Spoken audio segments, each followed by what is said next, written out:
culture in Maine. It is a place where the truth should be kept. The arts and music scene really shows what people are about. Share what's going on here in York. Makes you feel like a family. Local art has a face that most people can relate to. Our community up here that sticks together. Art is art. Great potential with great artists, poets, singers, writers, directors, filmmakers. It's fantastic. Everyone has a story to tell. That moment, you have to capture that moment and share it with the rest of the world.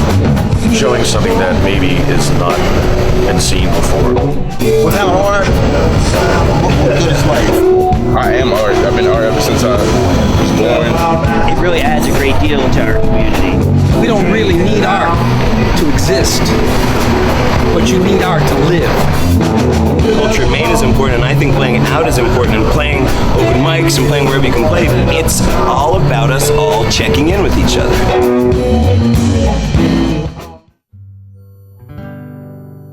So we're going to start with this song called Where Does the Time Go?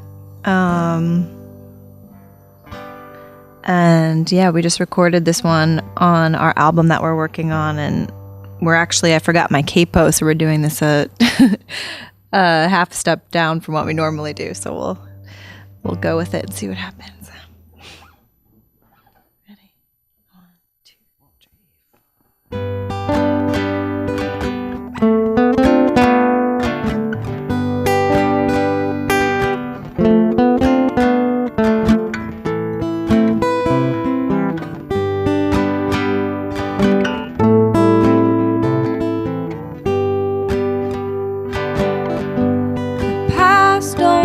3. Your eyes, they seem to gleam like stars in the night, blazing with light. The future starts to sing with great and better things, all visions of love floating above you. Where does the time go? How will my children know?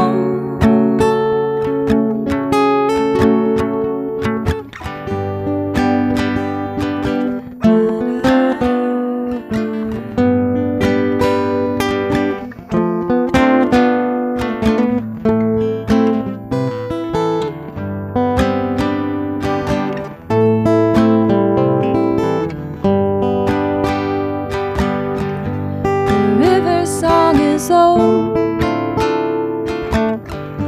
a mirror framed in gold flows to the sea, reflection of me. Ooh, where does the time go? How will my children grow? Where does the time go? How will my children know?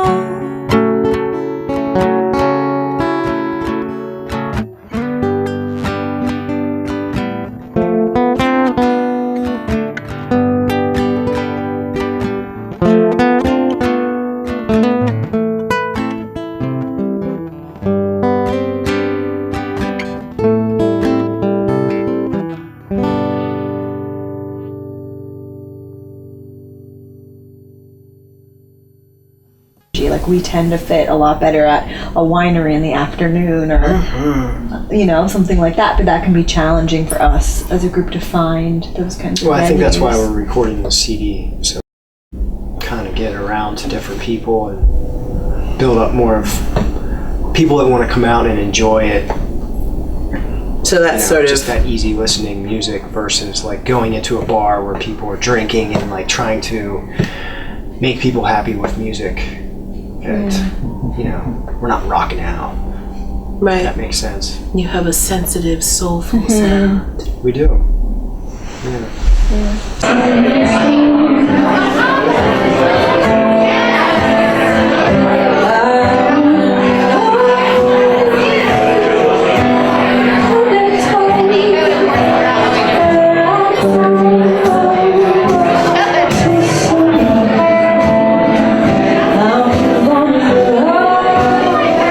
So what do you think, like, what draws you? I mean, because you both have obviously the capability and experience in previous projects playing, all different types of music. What created this sound? Like, why is now the time for this particular music? That seems to be a big issue, a thread that comes up. Not an issue, but a thread that comes up in when you guys are talking. There's something about the moment.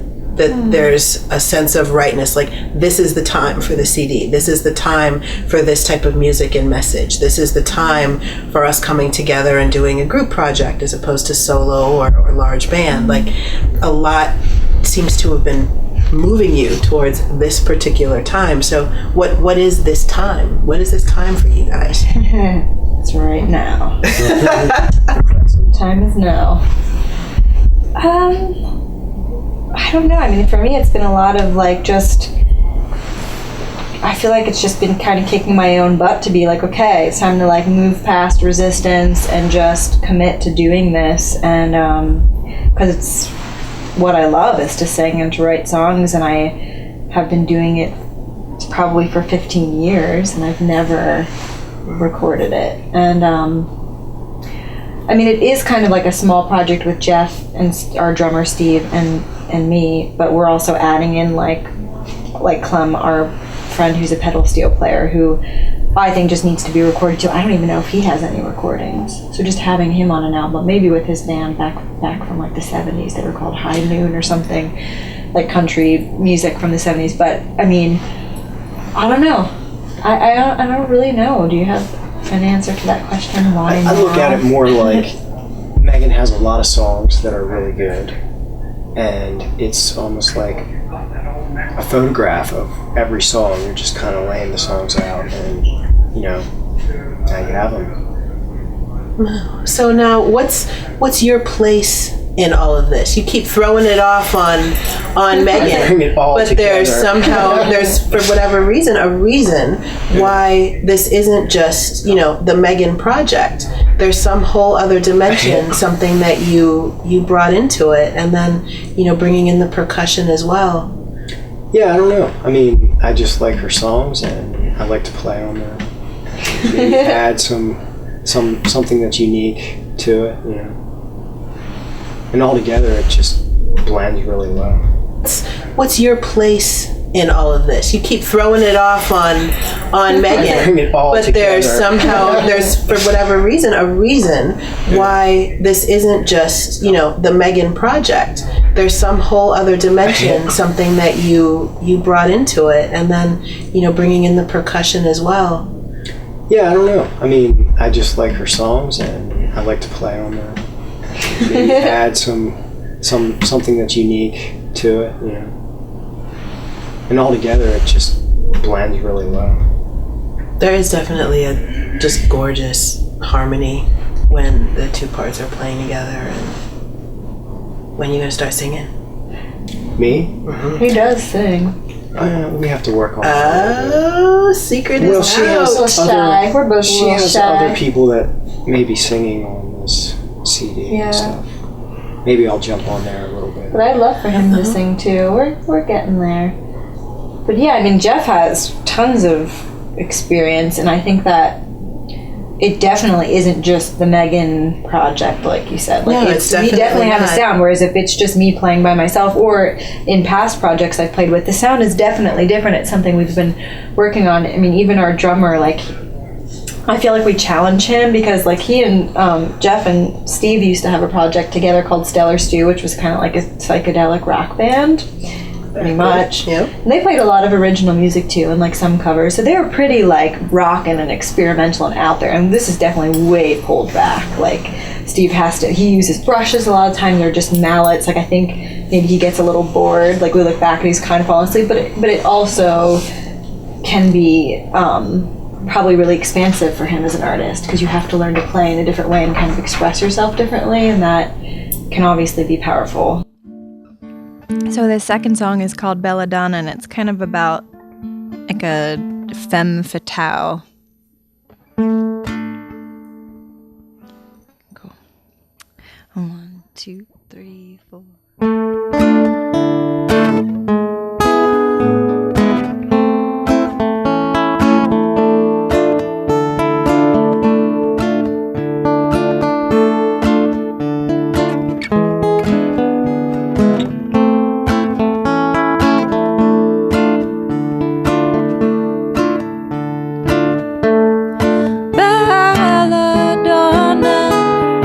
With your heart of stone,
I definitely think the two of us, like a lot has changed in the past couple of years just in our lives, and I think that's definitely expressed through the music, and just more figuring out what our real sound is and how to bring that out and who to share that with, and having an album is going to help us to get that out to a wider audience, to reach new venues. So what's changed? What's changed in the last few years that's made your whole perspective so different?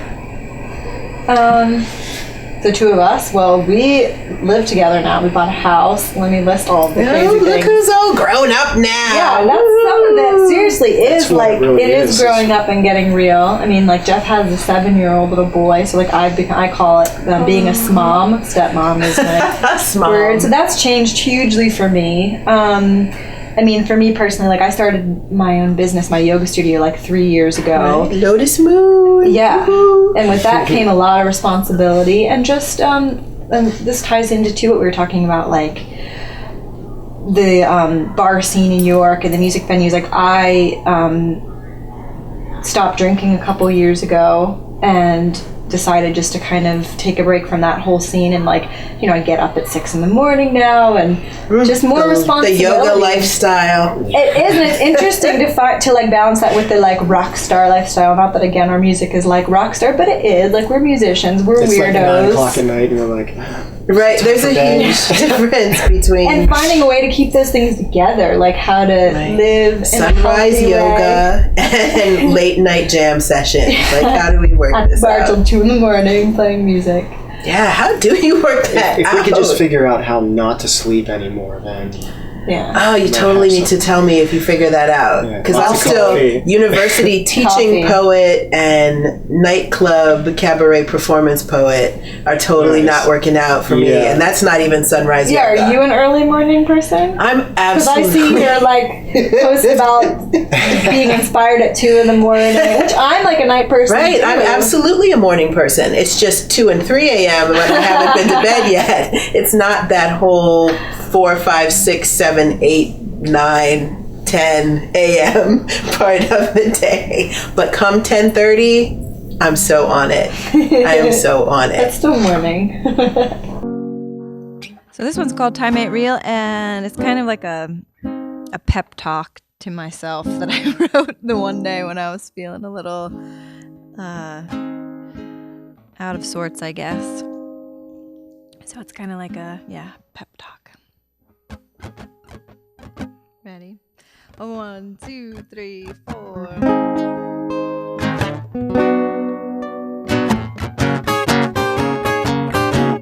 Something's burning in my chest. I got a little pain I need to digest. Gotta get freedom down in my soul. I gotta get glad, I gotta get whole. I have a few things I need to figure out. I may need to scream, I may need to shout. Gotta get joy down in my heart and put back together all these broken parts. I know that time ain't real. I believe this heart can heal. I need to walk alone underneath the sun, make my own heart priority number one. Gotta feel peace down in my mind. I gotta get good, I gotta get kind.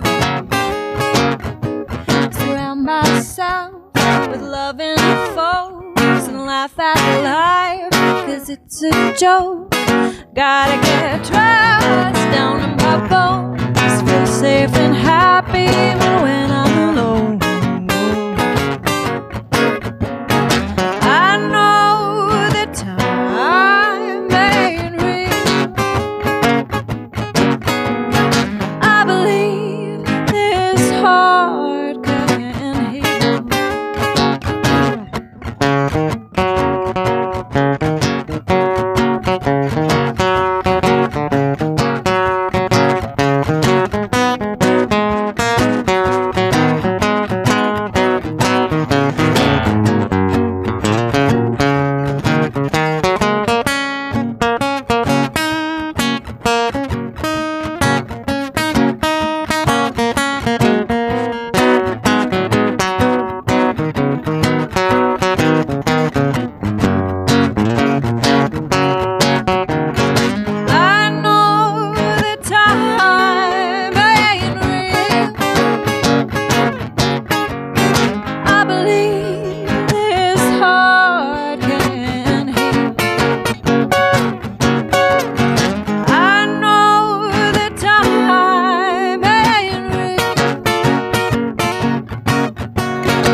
So, what do you use when you take out the late nights and the smoky, stereotypical rock musician lifestyle tools? What do you use to substitute that? Yoga. Lots of pot. No, I'm just kidding. But, Oh, really? no, but that's something I used to do too. But no, yeah, definitely yoga and movement is huge for me. Going for like a run on the rail trail. We live near the rail trail, nice. or a hike is, if you're really feeling edgy, to me that's a great way to shift the energy. Yeah, and playing, just getting silly. Like when I start to feel all stuck, it's like really, I think a lot of it about it's energy, and we have to move it through our bodies somehow. You know, what do you do? What do? I just do the same thing. Yeah. Run. Sometimes we just get really pissed off and have tantrums too, and that's okay too. So you just get it. The bottom line is you just get it out. If you have to have a temper tantrum, if you have to go for a run, if you have to yoga it out. Meditating's good. I totally can meditate, just only for 30 seconds at a time. Yeah, it's hard. I'm working on it. I can get like halfway through the meditation DVD before I'm like, okay. I need a drink. No. I need my 1,700 item to-do list. Yeah, that too. My cell phone.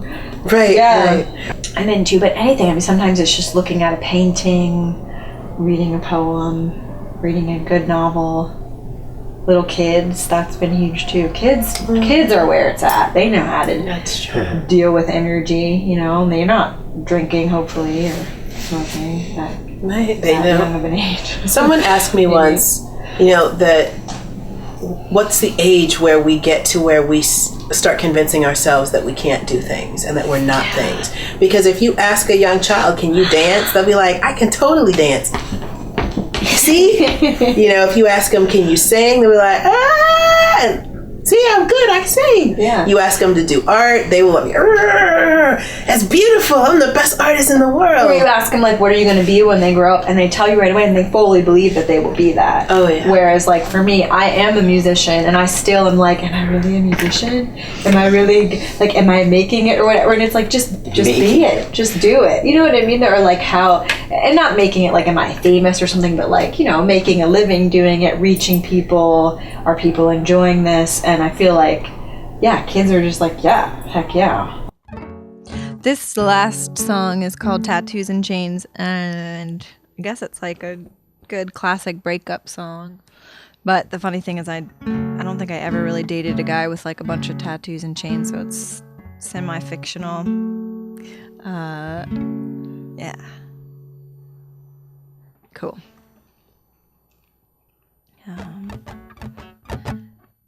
5, 6, 7, 8.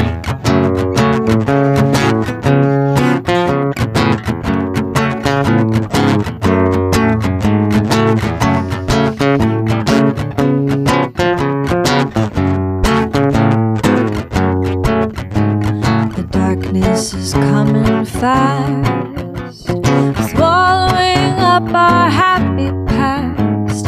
Nothing ever seems to last, and nothing is ever as it seems. No, nothing is as it seems. I will never love again,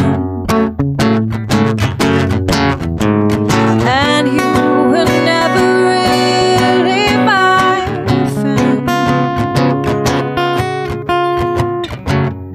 There you go, circling round my brain. No hearts on your sleeve, just tattoos and chains. The light is coming quick. I'm hungry for a fix, but nothing ever goes as planned.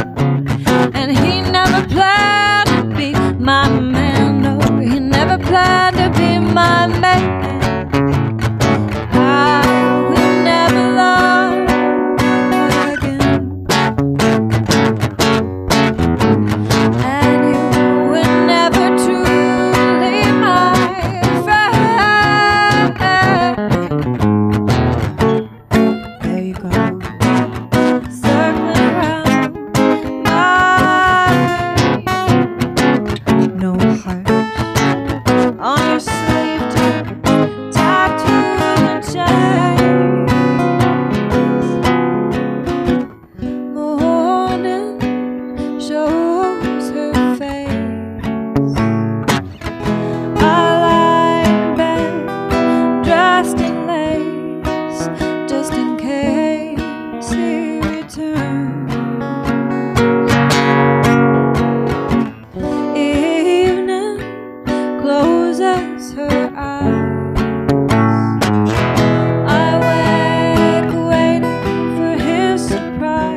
Well, welcome, Carla, to my studio. Ooh. So you want a tour? I do want a tour. I would love if you would show us around. Okay. Well, I'll start as you come in. On your right here is the figure drawings that I do. So I do it on Wednesday nights and Sunday nights. Sunday nights is Market View. And I put all these up because I kind of critique myself.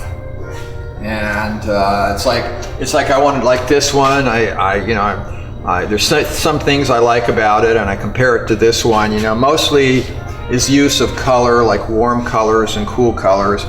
And this is sort of like a very blue palette, and this is the green. This is a much warmer palette. And so that's kind of how I do it. And then I decide, next week I want to do something like this, or I made this mistake and I want to try to change that. So it's my way of improving my drawing. So, and then these are just most of these are woodworking tools over here, right here. This is like a thickness planer, and so Now, what does a thickness planer do? A thickness planer makes makes wood to a certain thickness. Because as not everyone knows, you are not just a painter and drawer and sketch artist. Your real claim to fame is actually as a custom furniture constructor, furniture artist. Yes, that's right. Well, a designer, yeah, I guess you could call me that. And I have, after the tour of the shop, I will show you, it's my furniture. But this is by Darren Jordan. He runs the studio at the Art Institute. He and I traded pictures. So that's one of Darren's.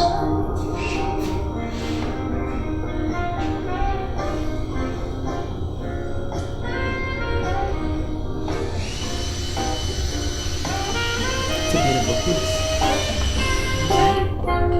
Here we go. And then here's a project I'm working on. This is, I don't know, I sell a lot of chairs to Wake Forest University, and these chairs were vandalized, and so I'm fixing them. Somebody cut all the belts off of them, and so I'm fixing them, but I don't understand why people do that. I just don't understand. I mean, these are new chairs, but anyway, enough of that. So this is my radial arm saw, right here.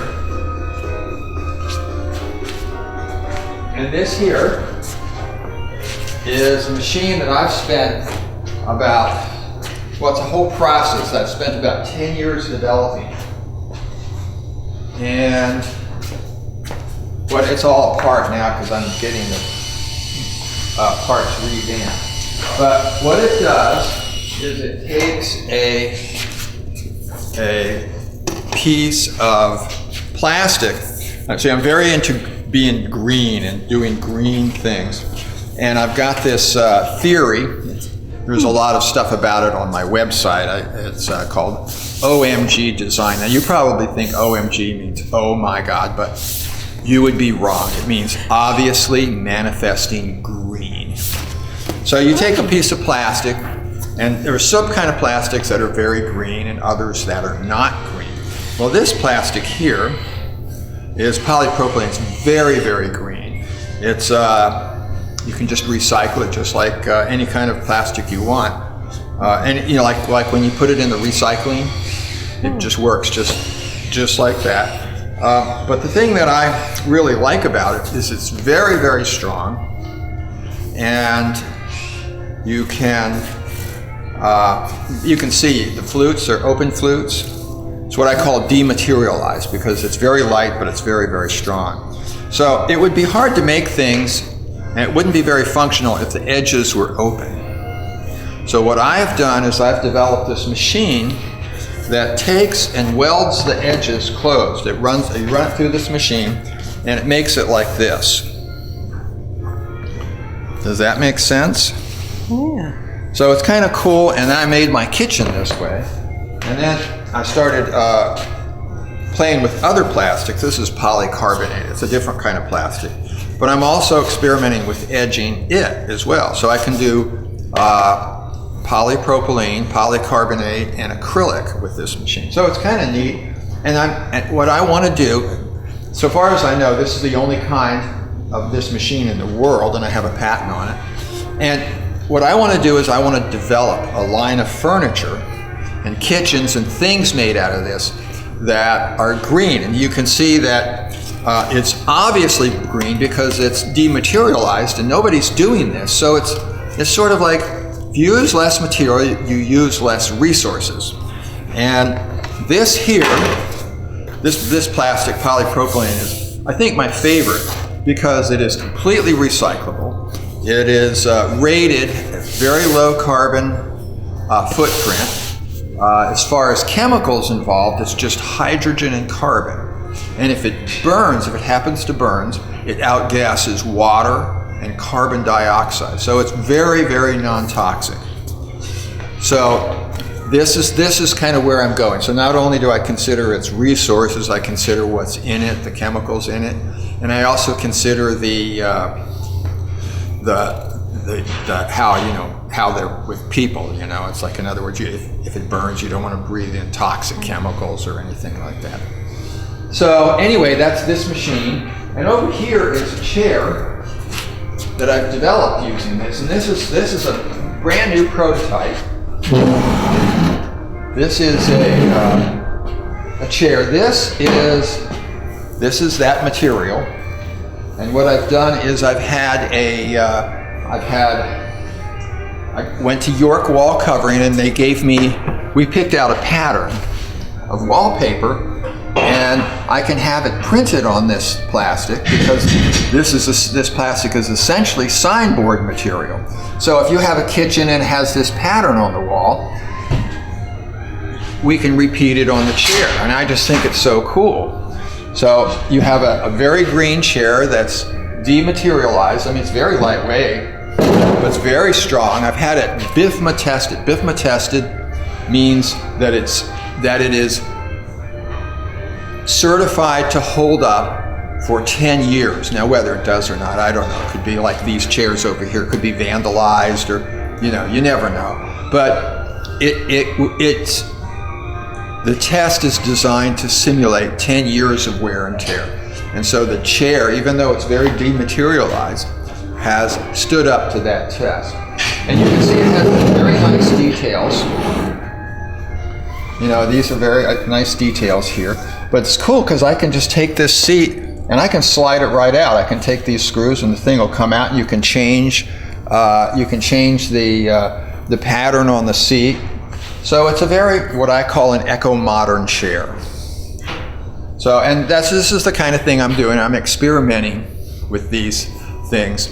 But there's a lot of details to making this machine and to getting this all to work.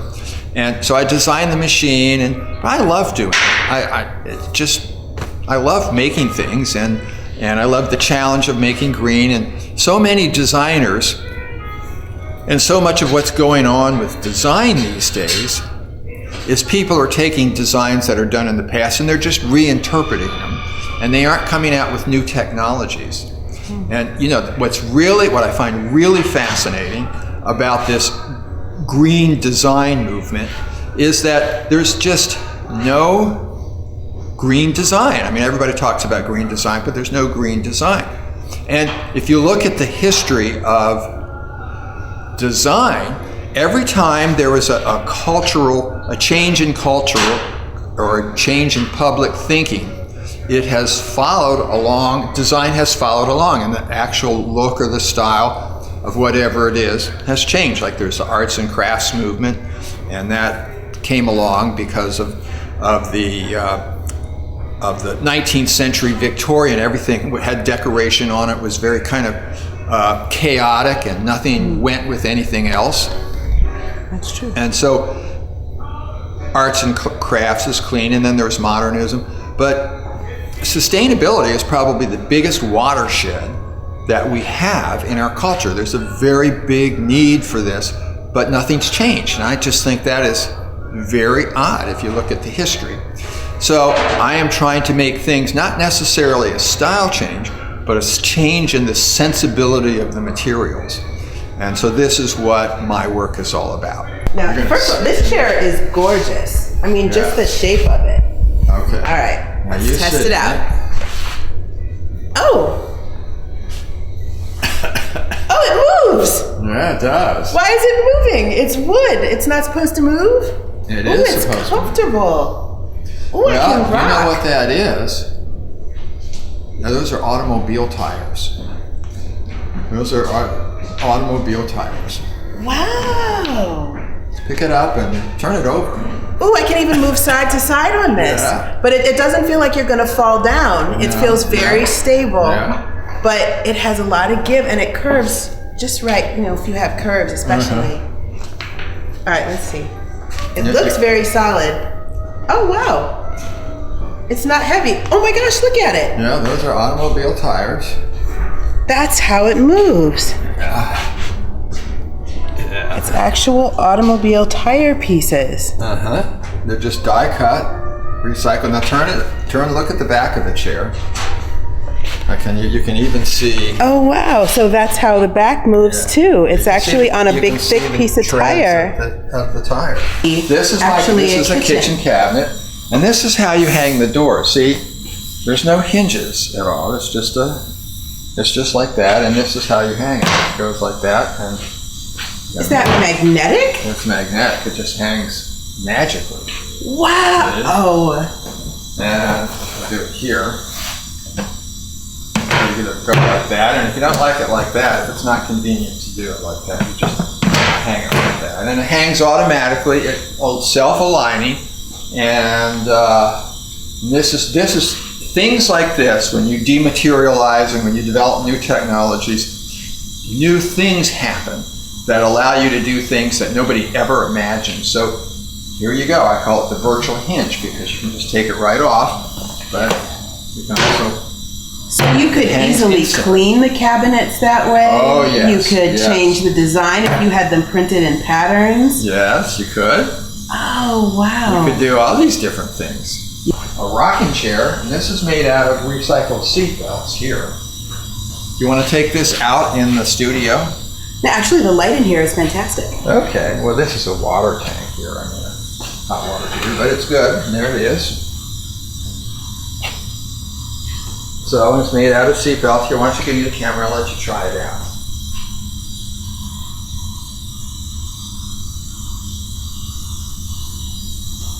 We are trying out the seatbelt chair.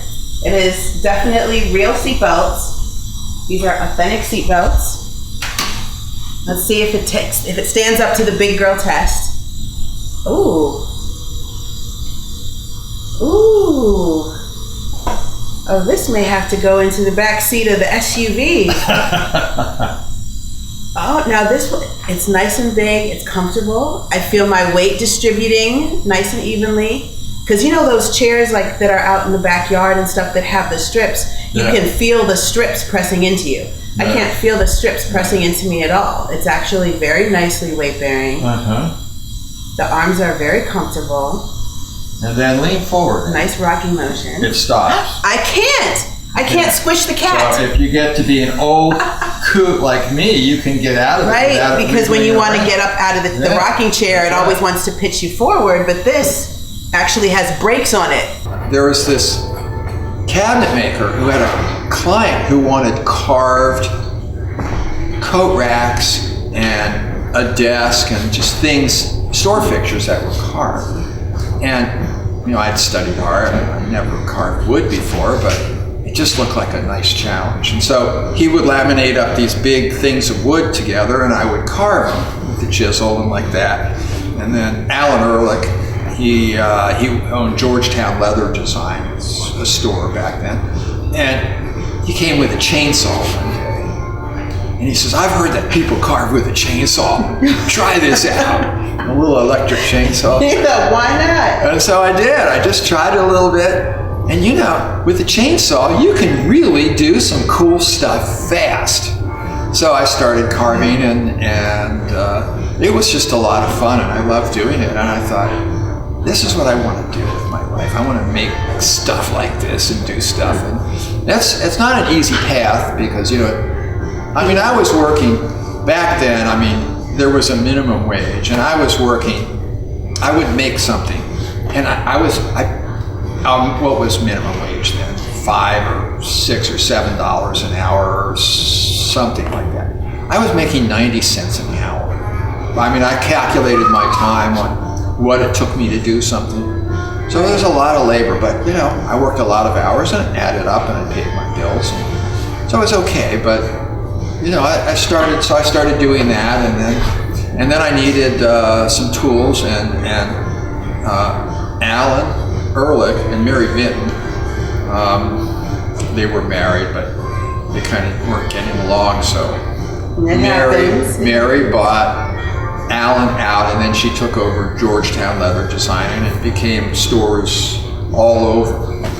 And I think they eventually sold to some big company. But anyway,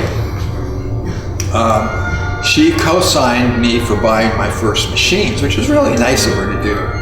And so that's how I started woodworking. And then I've done that pretty much ever since. And I was living in Washington, D.C. And then as my business grew, I wanted to associate myself with a factory, and that's why I came to Pennsylvania. Because of our fabulous factory and industrial roots. Yes, and it is so cool here. I make this machine, and I know Bob Ellenbeck, and he has a machine shop, and so he helps me make parts, and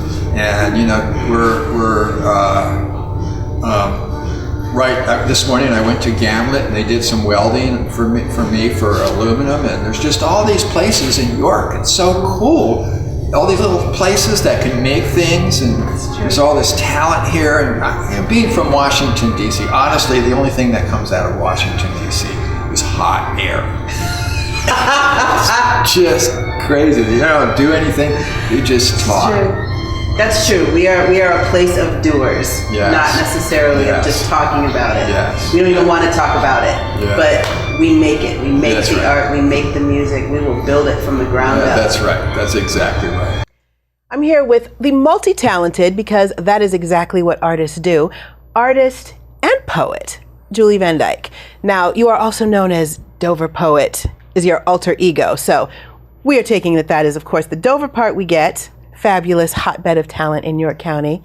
But how did you get started with the art and the poetry? Like, they don't necessarily, especially because you focus in graphic art. So you've got this whole computer brain going on over here, and then this very traditional literary, which we think of like with the feather pen and all of that. How do you bring this super modern art form and this super traditional art form together?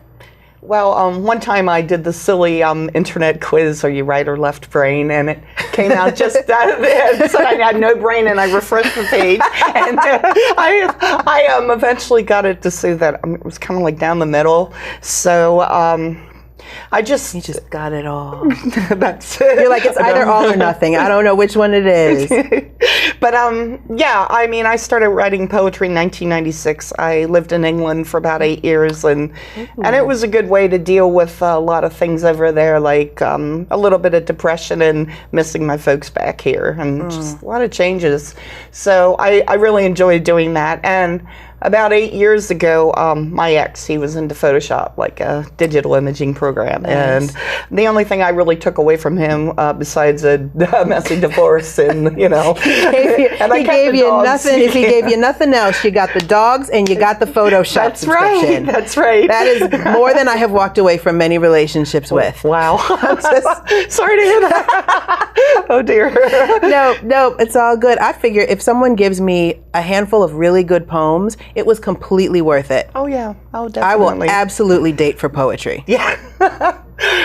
I do it for my art. That's what I do. Anything for the art. Yeah. Wow. And you have a lot of your artwork is focused on different people. Now, are those people inspiring in a particular way that it just makes you want to work with that? Or is it easier to work with photos in the Photoshop? Like, what makes you pick the certain pieces that you do and how you do them? I am inspired by certain people. About a year ago, I got a big crush on, I'm 49, and I got a big crush on somebody called Mark Almond. He sang Tainted Love in the 80s, yeah. Aging myself.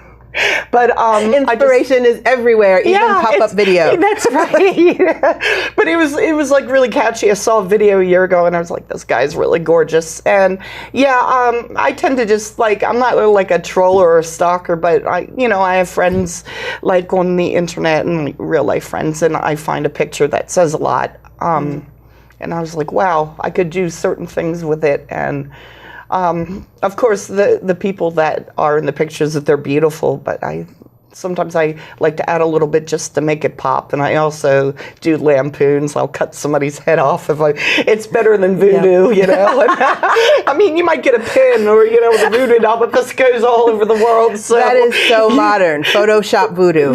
I completely love that. So, what is it about a picture or an image that really makes it speak to you and says, I see this now and in a completely different way? It just inspires a whole new artistic vision. Yeah, sometimes you just got to look into it. I mean, we all have sight. Things are around us. I think that, along with poetry, is looking into the art of something, the heart and the art, if I can rhyme now. Absolutely. But, and then you add something to that. And it's, I think it's like I do it because I don't want to do what I think people want to see or read. I do what I want them to feel, You can't always put it in words, so I guess that's where the digital art comes from, and things that I can't say every day, they download onto the page, and it saves your sanity in a way, and that's how I survive, really.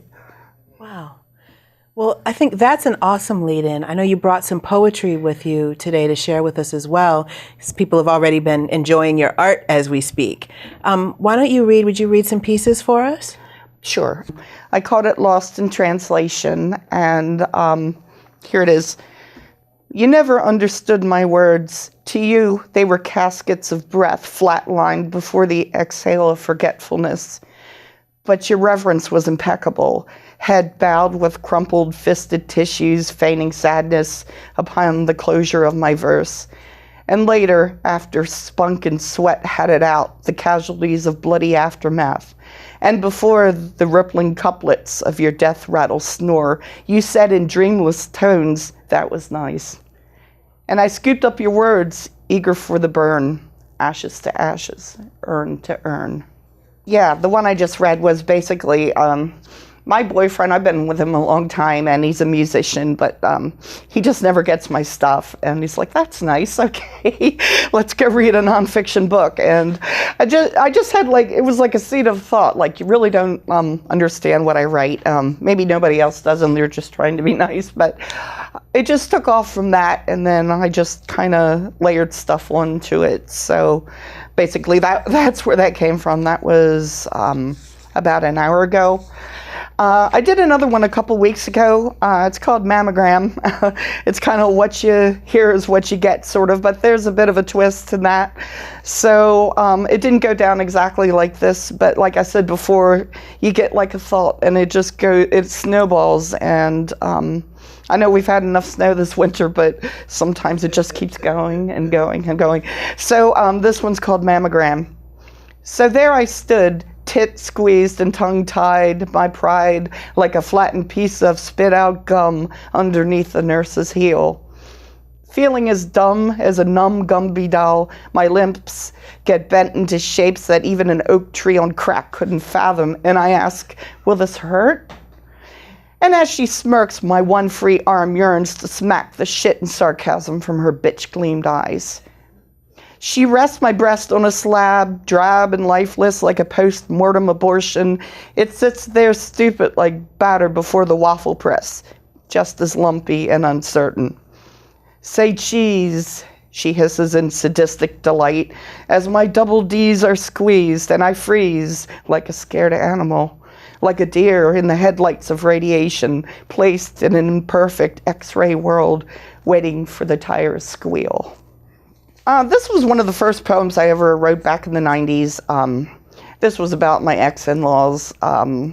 I'm not knocking religion or anything, but they were like, and you'll hear it and think what you want, but it felt really good after I wrote it. So it's called Safeway. About the time I saw them incognito in the supermarket. So there they were, my ex-in-laws joined at the hip, her, he, and Catholicism, the holy trinity of their long-lived redneck hypocrisy. I found them in aisle 3, and through the huge of beige-veiled cobwebs I observed that they'd remained preserved. She had the neat, tight-appointed bun in the back of the head, appropriately strangling blood flow and brain cells, swaddled in the ever-present net which kept the graying hair in place and filtered out open-mindedness. She sported her wide-ass waddle, well-worn and practiced. Could it have been to ward off sex? It was perfected to an art.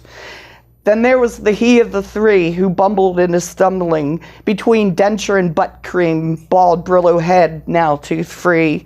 This king of generic deals cheap clung close to the trolley like a geriatric prop. So here it was, just another post-mass Saturday evening shop in search of the body and blood creed of their Catholic suburbia. Buy one, get one, half off. I watched them rot before my very eyes like the rancid meat gone slack at the back of the shop. And as they headed out of sight, I knew they'd be extinct before cornering aisle 4. Behind Mona Lisa's smile. Enigmatic, they say, as if they were there or like they really knew. But the truth of the matter is afterglow. Mona sat, after-banged, blushing, her inner juices gushing, onto the same chair Da Vinci and her shared just moments ago.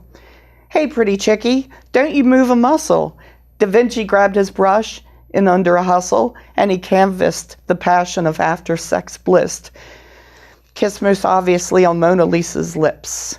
Enigmatic, they persist, yet I must insist. I know the look of afterglow that Mona emits as she sat basking in patches of happy juice on that same chair Da Vinci and her shared just moments ago.